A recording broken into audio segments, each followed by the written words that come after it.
es esta. Hay una perilla que yo puedo mover y que dependiendo hacia dónde la muevo, él me va a filtrar ya los diseños por eficiencia más alta. Yo me puedo ir de una vez a la eficiencia más alta, pero todo tiene un costo. O sea, eficiencia más alta tiene mayor costo típicamente. O sea, que vale más el diseño, ¿no?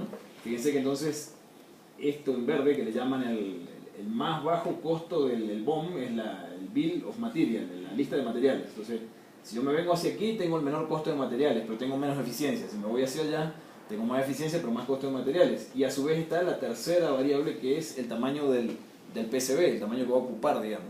Entonces, todo tiene como un balance. O sea, depende de mi diseño. Yo quiero un footprint más pequeño, pero entonces la eficiencia puede ser menor.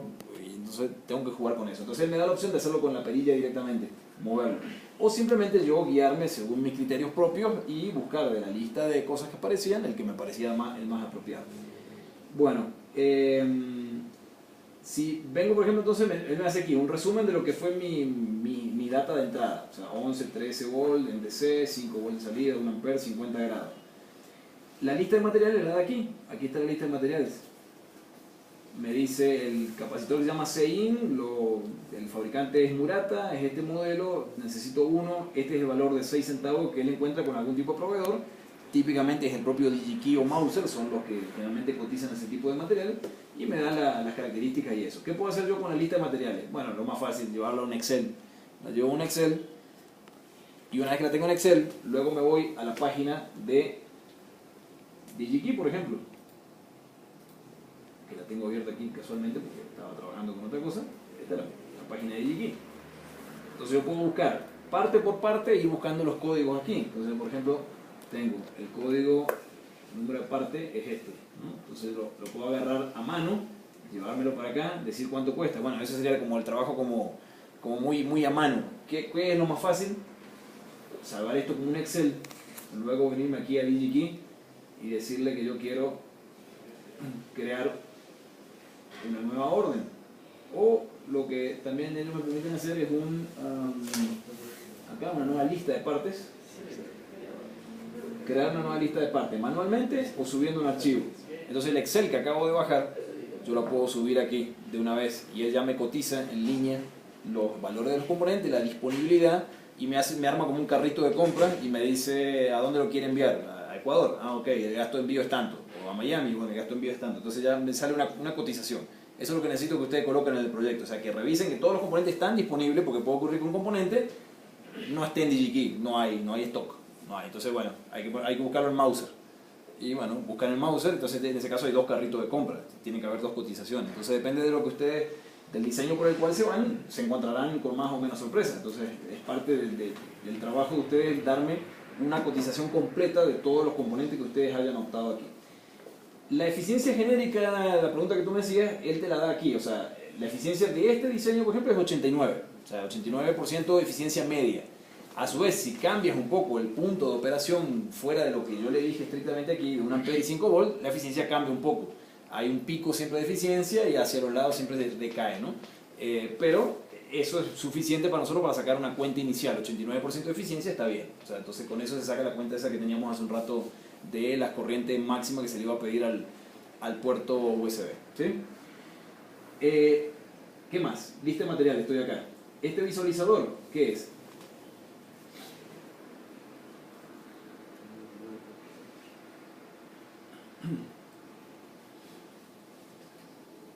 Esto está lento. Si tienen una conexión en su casa normal es mucho más rápido que esto. Él me lleva otra vez a todas las opciones si yo me arrepentí, por ejemplo. Entonces vuelvo y escojo otra vez otra opción distinta. Él echa para atrás, ¿no? Entonces ese visualizador me permite volver otra vez a escoger. Entonces supongamos que escojo mi diseño otra vez y aparece aquí arriba ya las opciones específicas, ¿no? Los distintos gráficos que él hace. Eficiencia en función de la corriente de salida, que era un poco lo que tú preguntabas. Aquí está la evolución de la eficiencia para las distintas tensiones BIN de 13, BIN de 12 y BIN de 11. ¿Sí? Está parametrizada la tensión de entrada aquí, la eficiencia aquí y la corriente de salida acá. Hay un pico aproximadamente, en este caso se da como a 0,5 amperes, está el pico de eficiencia, alrededor de los 91% acá. Si la tensión de entrada es la ideal, la justa de 12 volts, entonces la eficiencia es un poco más alta. Pero ahí está la variación. Entonces, para puntos específicos yo puedo saber cuánto vale. La eficiencia en la escala logarítmica a veces es más útil, porque como la eficiencia se mueve solamente en un rango alrededor de 70-80% para arriba, no me interesa tanto lo que pasa de ahí hacia abajo. Entonces, ¿qué más fue? Dale, tranquilo. Gracias. No, entonces la escala logarítmica me recoge solamente la parte alta del rango, que es lo que me interesa. Y esto es el duty cycle que va a operar según la corriente de salida. Un duty cycle de máximo de 46 y piquito por ciento aquí. Bueno, aquí tiene un poquito más, 47. Depende de la tensión de entrada. Esto es para 11 volts. Fíjense, para 11 volts, ¿qué necesito? Necesito más duty cycle que para 13, para obtener 5 a la salida. ¿Sí? Tengo más tensión de entrada, necesito pulso más angosto cuando tengo más tensión en la entrada y al revés. Entonces, es una evolución también que tengo aquí del duty cycle que me lo está mostrando. ¿Qué más? Salto al esquemático. Bueno, esto es una maravilla. Ya me da el chip, me da la conexión. Yo con esto sería suficiente para llevármelo al programa, por ejemplo, al Altium, el Protel, el Eagle, el que ustedes usen, y dibujar. O sea, ya sería una gran comodidad tener solo esto, digamos, porque ya me está diciendo exactamente cómo va la conexión, no tengo dudas, y eso ya sería bueno, ¿no? Bueno, sin embargo, ya vamos a ver que me da algo más allá de eso. La optimización entonces era lo que hablábamos aquí. Él me va a buscar simplemente criterios o puntos de operación que él considera que son buenos. Aquí tengo, por ejemplo, la disipación de potencia en vatios, ¿sí? Hacia mayores eficiencias, hacia menores eficiencias tengo un movimiento aquí en este eje. Aquí tengo la temperatura del circuito integrado, en términos de que si el encapsulador es más pequeño es más grande. Aquí tengo el tamaño del footprint, lo que va a ocupar en milímetros cuadrados, en términos también de esta variable aquí, y la lista total de componentes en dólares, cuánto cuesta, ¿sí? Y bueno, es un poco la información que estaba antes, pero puesta en forma más gráfica, digamos. O sea, esto da muchas formas distintas de ver la información. Los valores de operación, que le llaman, son para...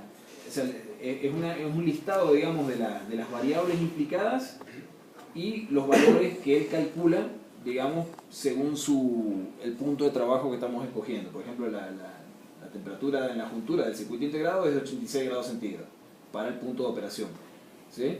Eso es una temperatura moderada para un chip, está bien, estamos lejos todavía de los 125 grados donde todo empieza ya a derretirse, pero quizás podría ser un poco más baja. Quiere decir que ese chip podría a lo mejor estar un poco justo en temperatura, porque ¿qué ocurre? 86 grados centígrados es porque estoy en una temperatura ambiente, yo le dije, de 50 grados. Vamos a suponer que esta es una aplicación para un horno, o sea que va a estar muy cerca de un horno y la temperatura de trabajo es de 70 grados.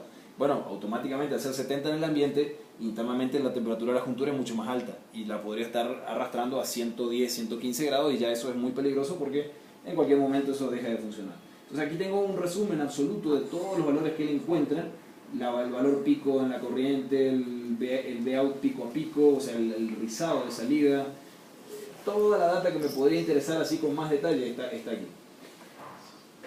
Simulaciones. Tengo la posibilidad de hacer simulaciones eléctricas, o sea, como si fuera un multisim. Me da la posibilidad de poner unas tensiones aquí a la entrada. Aquí me dice, bueno, una tensión de 12 volts con una resistencia interna de 1 miliohm. ¿Sí? Hay que poner una cosa ya realista, ¿no? Ya no puedo decir solamente 12 volts, ahora es una fuente real de tensión. Y colocar una punta de prueba aquí, un V-out, como se coloca en el multisim, tal cual, o en cualquier simulador que ustedes hayan usado. Y una vez que yo tengo colocado aquí, le digo arrancar una simulación. Y la arranca en línea y me va a dar aquí un gráfico de, en este caso, la tensión V-out y la tensión V-in. Yo podría simular aquí cosas más interesantes, colocar en vez de una V-in constante, colocar una V-in con el agregado de una alterna, o sea, que una tensión que está haciendo esto, y quiero ver que a la salida igual él esté regulando a 5 volts todo el tiempo, ¿sí? Entonces con eso voy probando que el diseño responde bien a condiciones más realistas, o sea, entonces es la gracia de toda simulación. Es lo mismo que una simulación básicamente de las que estoy acostumbrado a hacer. Acá me avisa, ¿no? Toman de 20 segundos a 1 minuto dependiendo del dispositivo, y todas las simulaciones toman menos de 5 minutos. En la práctica te toma nada, unos 30 segundos y suele estar ya listo, dependiendo también de la velocidad de conexión y del ocupado que pueda estar el servidor de ellos. Acá me va a aparecer básicamente cuando eso ocurra.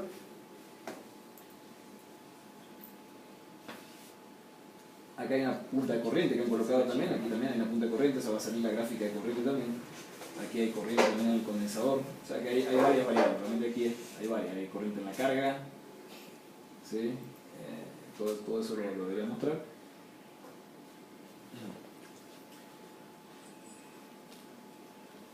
Me va a dar una lista también de las simulaciones que yo voy haciendo, no voy perdiendo, si yo hice una simulación, luego cambié las condiciones, él va guardando las condiciones previas para que no me olvide qué había hecho yo previamente y tenga siempre registro de lo que venía haciendo. Una cosa muy completa. Bueno, creo que aquí es más que nada también la velocidad de internet lo que está retardando un poco. Bueno, ¿qué hay aquí en la parte térmica? Hay simulación, pero térmica. Eso sí es difícil de conseguir. En el Altium nuevo se pueden hacer simulaciones térmicas, pero hay que tener el modelo térmico de lo que quiero simular, si no el Altium no sabe qué simular, ¿no? Entonces, en este caso, como este dispositivo es de ellos mismos, ellos saben cómo se comporta desde el punto de vista de la temperatura. Entonces me permite hacer una simulación térmica de la tarjeta o del diseño que voy a tener. Bueno, aquí debería aparecer la gráfica, voy a pasar aquí un momentito para que vean. La idea de esto es que me da la distribución PCB que ellos sugieren, yo puedo hacer un poco de zoom si quiero, y entonces para estas condiciones de operación, 13 volts a la entrada, 1 ampere a la salida, esa estrictamente es la peor condición, tensión más alta a la entrada, mayor corriente a la salida, es la peor condición para simular temperatura. Me dicen que si quiero simular flujo de aire, o sea, como si hubiera un ventilador, un fan en el ventilador con una velocidad de tanto ahí tendré la simulación, de hecho no la pierdo, porque yo vuelvo para acá, aquí están aquí me dice qué variable quiero ver, voy incorporando las variables a la salida que quiero ver, ¿no? La corriente del inductor, la corriente, bueno, quito las que no quiero ver, la corriente de la salida, las va cargando. O sea, yo puedo estar haciendo otra cosa y él igual está terminando con la simulación y no la pierdo porque simplemente vuelvo aquí a la pantalla correspondiente. Y me hace también un reporte que le llaman, reporte de toda la simulación, donde me da una especie de listado de lo que fue obteniendo a lo largo del año. Bueno, voy pasando aquí mientras. Y en la parte térmica, entonces me pregunta acerca de si tengo, por ejemplo, un ventilador o no uso ningún tipo de ventilador, si hay ventilador, entonces con qué velocidad está soplando, en qué dirección está soplando. Fíjense el detalle, ¿no? O sea, hasta ese tipo de cosas me hace la diferencia. Las temperaturas en los bordes, ¿sí? Si esto no está a temperatura ambiente necesariamente, podría estar que un borde esté más cerca de una fuente de calor, entonces yo podría especificar ese tipo de cosas. Y bueno, y corro una simulación con esas condiciones. Nuevamente te avisan que podría tardar de 2 a 5 minutos, en la práctica eso dura muy poquito, te dice que está corriendo. Y cuando te dice aquí que está finalizada, ya uno puede abrirlo, ¿no? Es similar a la anterior eléctrica, pero esta es térmica.